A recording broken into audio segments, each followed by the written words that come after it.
Hello, welcome people, what's going on? It's me, Amir TV, and yes, we're back with another transfer talk because we're going to talk about transfers. Now, this one is a rather short one, just because there is not much to talk about. Now, the first one, it's actually two youngsters that are going on loan. Now, the first one is Gianluca Gaudino, who is one of my favorite players. Yes, I have actually said it.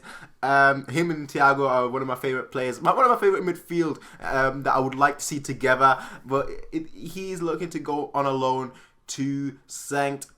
Gallen. I probably butchered that name badly, but St. Gallen, or Galen, or however you say it. But what am I hoping from that loan? I am hoping that he gets a starting spot. I'm hoping that he's going to do well because I really like Gianluca Gaudino. I really like Gianluca Gaudino. Not just because of his name, because I really like saying Gianluca Gaudino. It's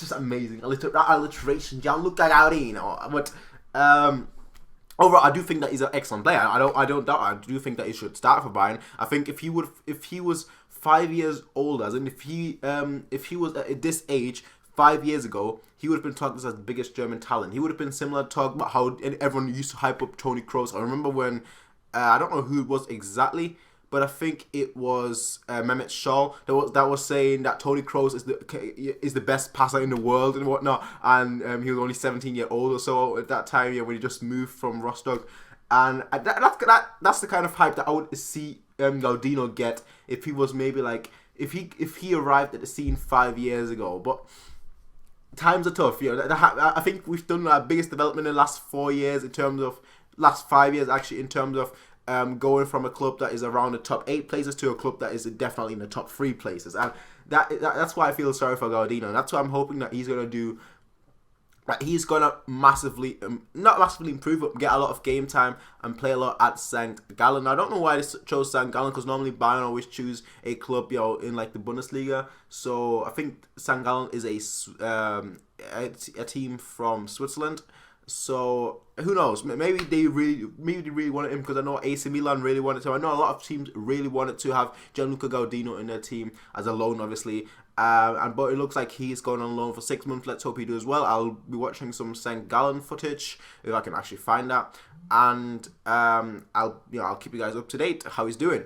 In the next story, it's another youngster that is going out on loan, and this time it's Sinan Kurt. Now, Kurt came to Bayern as the next Marco Reus. I love how people always call players the next this, the next that. I remember when everyone in Germany used to say Mario Götze is the next Messi, and I was just thinking, if Mario gets the next Messi, Reus is the next Ronaldo, just in terms of play style. And then Mario Götze moved to Bayern, and I was like, is that possibly happening? The next Götze, technically the next Götze playing for Bayern, and the next Ronaldo that I call him like that. The next Ronaldo playing for Dortmund. Is there like a rivalry happening now? All like the media's calling it their Klassiker. Could that be potentially what they're aiming for to do? Was that a plan? But that's the way I view it, because I always thought that Reus' play style was just so direct, the same way that Ronaldo's used to be, where he gets the ball and just runs, and that didn't happen. So let's see what happens to Kurt. Obviously he's been out of the second team basically just because of his poor attitude and whatnot, and helicopter story and whatnot. But it is what it is, I just do still have high hopes for him, because the thing that people need to look at as well, Coleman, I believe, is like a month or so or 2 months older than Kurt. And look where Coleman is compared to Kurt. That just says it all, basically. So I do have high hopes for Kurt, but I also do think that a loan to Hertha Berlin is going to be a good step for him, maybe like 6 month loan.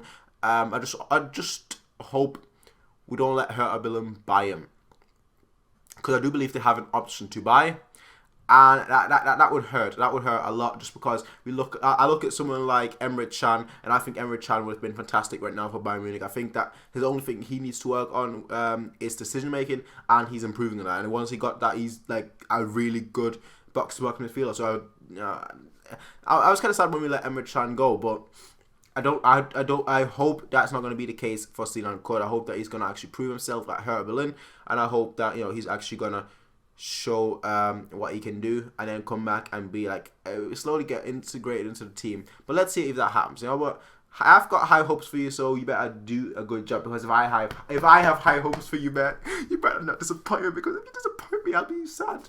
I will be sad. So, Cord, don't disappoint me, please. Next up, we have something that I don't think many people of us were expecting to happen in the first place.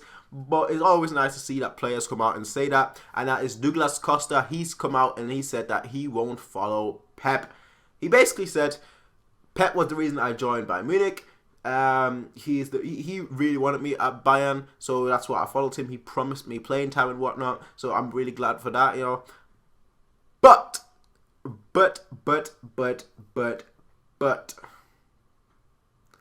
I've grown to love the club. I love the fans, and I've got so much I want to achieve with Bayern. So no, I won't follow Pep.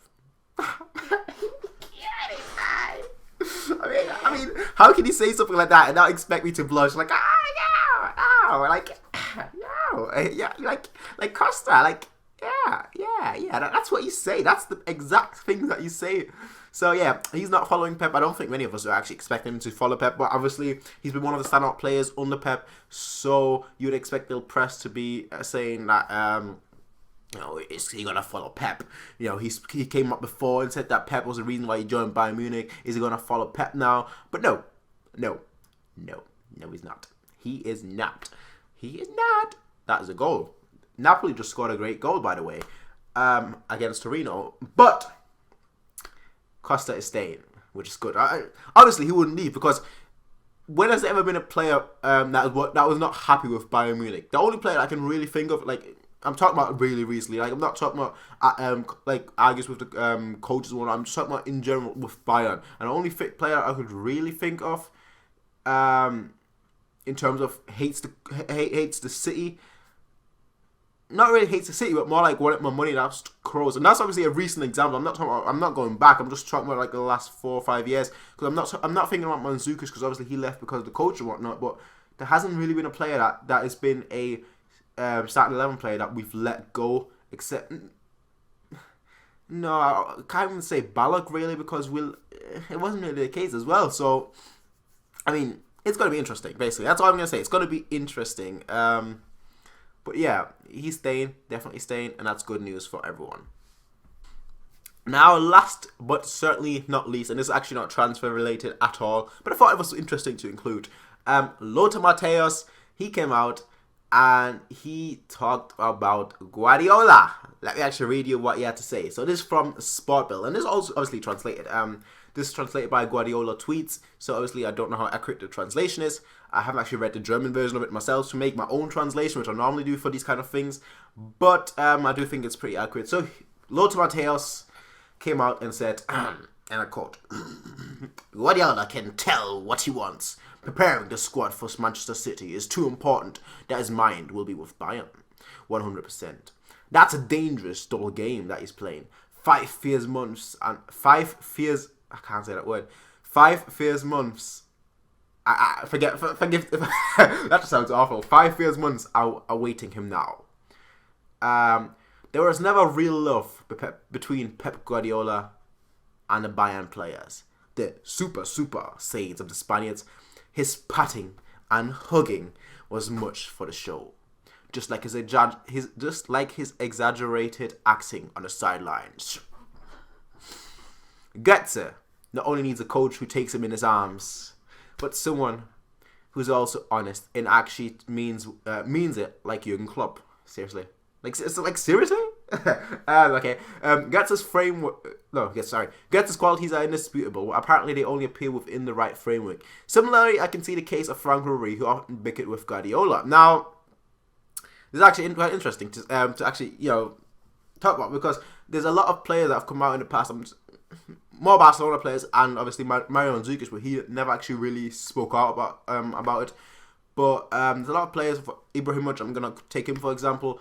That, I mean, love him or hate him, you can't deny his quality. But he came out and basically said that Pep as a coach is fantastic, but as a man he's useless. Basically, that's what he said in a nutshell.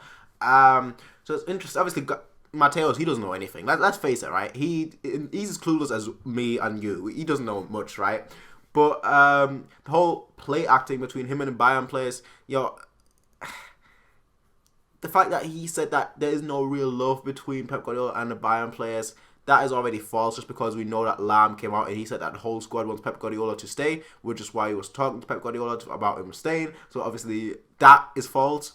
But there's also a few players that, that he doesn't really do much with. I remember, like, I want 1,000 Dantes sold. I mean, like you want 1,000 Dante and then you sell him? Why?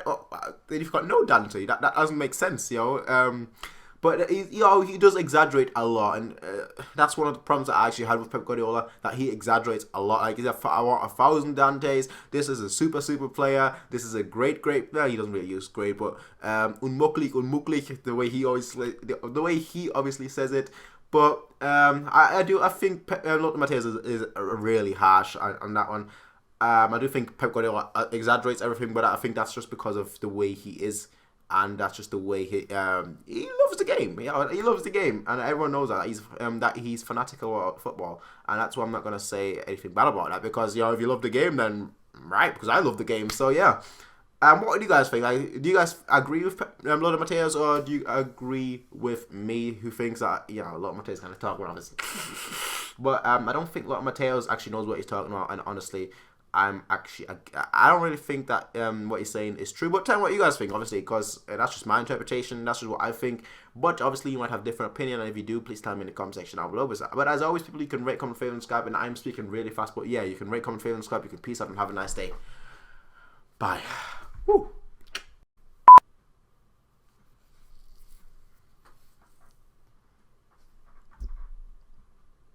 You're nothing but a homie, just crying all the time. You ain't no friend of mine. No. Okay. Mario Götze is a super player with a super like Super Saiyan, but not quite Super Saiyan, more like Super Saiyan 2. He's a super Saiyan 2. He's a super player. That's what Mario Götze is.